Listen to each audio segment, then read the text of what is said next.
come camping with us in the Lizard in Cornwall. So we stayed in one of these pre-made tents in a campsite town near Coverack, and it was really cool. It kind of had beds, a little kitchen area.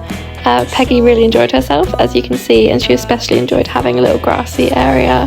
It had electricity too, which meant I could actually get ready, which was really nice. Peggy helped by goblining over me, and then I finished getting ready, and we headed down into the Lizard to get an Anne's pasty, because they are obviously the best pasties ever. We went for a walk down to Kynance Cove. Oh no, I am panting. This has to be one of my favourite beaches in Cornwall ever. It's just so beautiful. We had a swim, 2-wheel drive, and Peggy did some goblin wiggles. It rains here, especially down in the Lizard. But just look at the colour of that water. It is still so beautiful, even in the rain. We went and hid from the rain at Roskilly's with an ice cream because it was absolutely hammering it down.